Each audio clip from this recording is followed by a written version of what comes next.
Hello everyone, welcome to लक्ष्य की PSC friends. बहुत सालों के इंतजार के बाद फाइनली जो है लोअर पीसीएस की वैकेंसीज आ चुकी हैं और आप देख सकते हैं कि 8 अगस्त को ये नोटिफिकेशन रिलीज हो चुका था डेट की, बट 9 अगस्त को जो है वेबसाइट पे प्रकाशित कर दिया गया।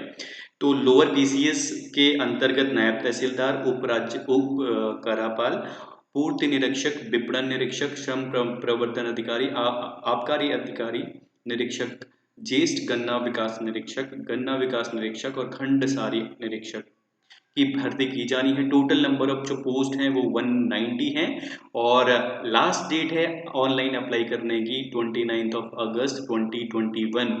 तो जल्दी से जो है आप लोग अप्लाई कर दीजिए, क्योंकि ये एग्जाम बहुत इंपॉर्टेंट एग्जाम होता है। एक अधिकारी बनने का सपना अगर आपने लिया है तो यहाँ से आपकी शुरुआत होती है प्रशासन में, राइट। तो इसके बारे में डिटेल जान लेते थोड़ा सा क्विकली। देखिए, 9 अगस्त को रिलीज हो चुका है आपका विज्ञापन, आप अप्लाई कर सकते हैं और 29 अगस्त इसका जो है लास्ट डेट है। तो लास्ट डेट का इंतजार ना करें और जल्दी इसको जो है भरने की कोशिश करें, राइट। टोटल नंबर ऑफ जो पद हैं वो 190 पद हैं। अब देखते हैं कि जो पद हैं, जो वेरियस, जैसे नायब तहसीलदार के लिए कितने पद हैं वो हम देख लेते हैं आगे।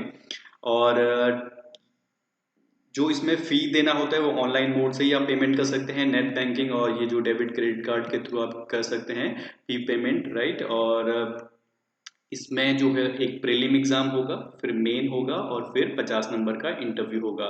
तो 3 चरणों में परीक्षा होगी आपकी। और उसके लिए आपको जो है, आपको जब प्रीलिम हो जाता है तो प्रीलिम के बाद मुख्य परीक्षा होगी। मुख्य परीक्षा के लिए फिर से आवेदन करना होता है और फिर जो मुख्य परीक्षा में चयन हो जाता है उसका इंटरव्यू होगा, राइट। तो मुख्य परीक्षा से इंटरव्यू के लिए एक सीट पे 3 बच्चों का आगे इंटरव्यू के लिए कॉल आता है, राइट। तो ये है आपका डिटेल और मैं बता देता हूँ कि कहाँ पे कितनी रिक्तियाँ हैं। और ये जैसे राजस्व विभाग में नायब तहसीलदार की जो टोटल पोस्ट है वो है 33। ये इम्पोर्टेंट है क्योंकि सबसे बड़ी पोस्ट लोअर पीसीएस में ये नायब तहसीलदारी है। तो इसमें इतने हैं टोटल नंबर ऑफ पद 35। उसके बाद गृह विभाग में उप करापाल के लिए 27 पद हैं। उसके बाद खाद्य आपूर्ति एवं उपभोक्ता विभाग में 28 पद हैं। विपणन निरीक्षक के 50 पद हैं। श्रम प्रवर्तन अधिकारी के 9 पद हैं। आबकारी निरीक्षक के 10 पद हैं। कर निरीक्षक के 2 पद हैं। ज्येष्ठ गन्ना विकास निरीक्षक के 2 पद हैं और फिर गन्ना विकास निरीक्षक के 23 पद हैं। खंड सारी निरीक्षक के 4 पद हैं। तो टोटल ये है और 35 पद जो है ये विवरण है, यानी कि ये टोटल जब नायब तहसीलदार बनेंगे तो लेवल 7 की जॉब होगी आपकी। और ये अंशदायी पेंशन युक्त, ये जो भी जो उस जॉब से रिलेटेड चीज़ें हैं, आपको अहर्ता यानी कि ग्रेजुएट ही है सब सब में, मतलब आपका मिनिमम जो है ग्रेजुएशन क्वालिफिकेशन है वो होनी चाहिए आपके पास, डिग्री होनी चाहिए और कंप्लीट होनी चाहिए। कोई अपेयरिंग वाला अप्लाई नहीं कर सकता है, राइट।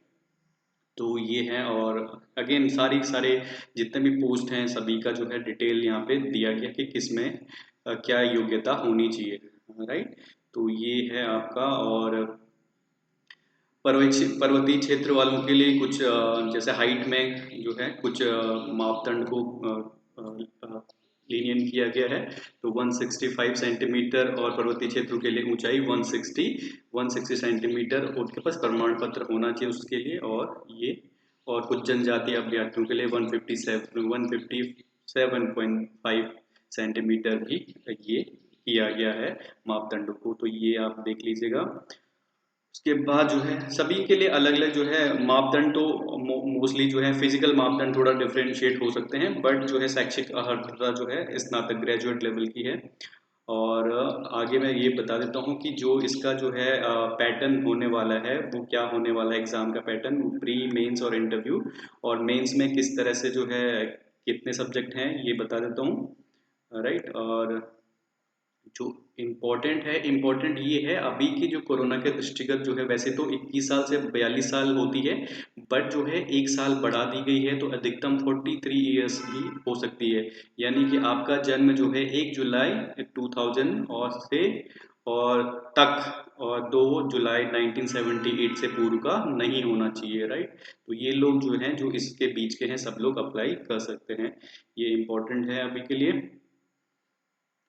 और आगे जो मैं बता देता हूँ वो है इसमें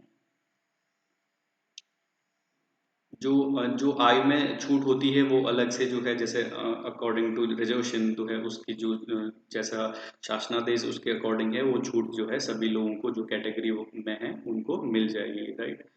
तो ये है। उसके बाद इम्पोर्टेंट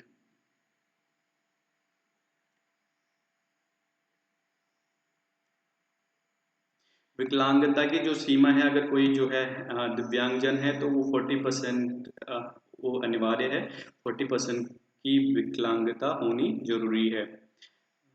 कि आगे ऑनलाइन करने की ये डिटेल प्रोसेस है, यूकेपीएससी पोर्टल पे जाएंगे और वहाँ से अप्लाई करेंगे, और पूरा का पूरा आपका स्टार्टिंग टू एंड यानी फीस जमा से करने तक सब कुछ जो है आपको ऑनलाइन ही करना है, कहीं भी जो है कुछ भी जो है ऑफलाइन करने की आवश्यकता नहीं है, राइट। तो ये जो है, और फीस है जनरल वालों के लिए 150 है, और प्रोसेसिंग शुल्क है तो उसको मिला करके 176.55 हो जाएगा। ऐसे ही अदर कैटेगरी में जो है वो है। और यहाँ पे जो है उत्तराखंड राज्य में स्वचालित स्वैच्छिक इनके लिए जो है कोई भी शुल्क नहीं है, और उत्तराखंड शारीरिक दिव्यांग के लिए सिर्फ 26.55 प्रोसेसिंग शुल्क इनको देना होगा।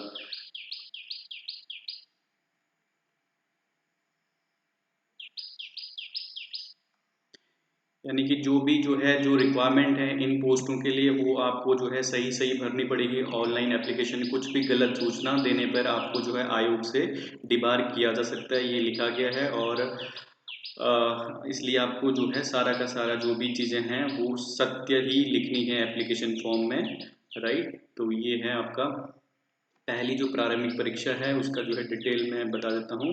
इन ये जो जो प्रारंभिक परीक्षा होगी ये यहाँ यहाँ होगी, यानी कि आपका पौड़ी गढ़वाल श्रीनगर देहरादून रुड़की हल्द्वानी चमोली पिथौरागढ़ टिहरी, ये इन परीक्षा केंद्रों पर आयोजित की जाएगी, और माइनस मार्किंग होती है इसमें, राइट। तो 1/4 माइनस मार्किंग होती है प्रीलिम में, और वो आपको ध्यान में रखना होगा। उसके बाद कोई कैलकुलेटर वगैरह का यूज़ नहीं कर सकते हो आप किसी भी एग्ज़ाम में, राइट। तो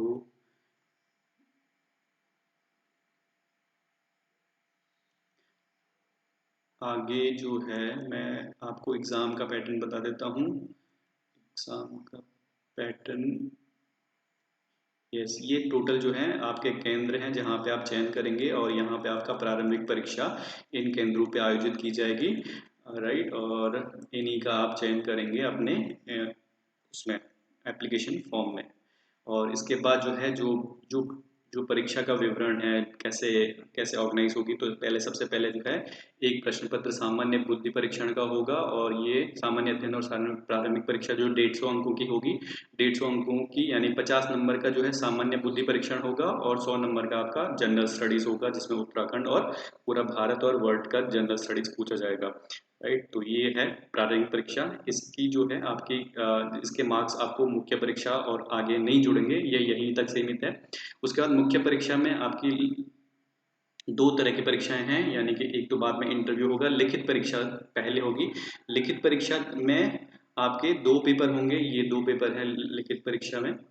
और सामान्य अध्ययन 200 अंक का होगा, और 3 घंटे का समय होगा, यहाँ पे टोटल टोटल क्वेश्चन 20 होंगे। दूसरा पेपर है आलेखन और निबंध का 20, और 200 अधिकतम अंक हैं, और 3 घंटे का समय है, और प्रश्नों की संख्या 5 है। तो यहाँ पे आपको ये इम्पोर्टेंट है कि निबंध और आलेखन वाले प्रश्न पत्र में आपको 35% अंक प्राप्त करना अनिवार्य होगा अगर आपको आगे बढ़ना है। तो यहीं पर अगर इसमें 35% नहीं आएगा तो आपका जो जनरल स्टडीज का पेपर हो उसकी कोई इंपॉर्टेंस नहीं रह जाएगी, राइट। तो आपको यहाँ पे 35 यानी कि 70 नंबर आपके आने चाहिए 200 में से। उसके बाद तीसरा खंड है जो है आपका साक्षात्कार का खंड है, 50 अंक का वो होगा। तो ये यानी कि 200 और 200 400 और 450, तो ये आपका जो है टोटल जो है इसी में से आपका मुख्य परीक्षा में से आपका सिलेक्शन होगा इसके अंकों के आधार पर, राइट। तो ये है इसका जो है टोटल पार्ट, और इसका आगे जो सिलेबस है वो भी इसी में है, इसी विज्ञप्ति में आगे सिलेबस भी दिया है। आप उस ये विज्ञप्ति आपको जो है यूकेपीएससी की वेबसाइट पे जो है मिल जाएगी, और आज की डेट में ये यहाँ पे सब कुछ अवेलेबल है, and you can get it through UKPSC website ये यहाँ पे, और ऑनलाइन करने का भी यहीं से आप क्लिक करेंगे तो ऑनलाइन आप अपने एप्लीकेशन को भर सकते हैं, राइट। तो ये है डिटेल, और डिटेल जितना भी सिलेबस वगैरह है तो वो यहाँ से आप विज्ञापन से जो है सिलेबस को कवर कर सकते हैं, राइट। तो ये इसके नीचे आपको सिलेबस मिल जाएगा। तो चलिए, थैंक यू सो मच और ऑल द बेस्ट, और आगे कुछ इन्फॉर्मेशन होती तो मैं आपको देता रहूँगा। Thank you.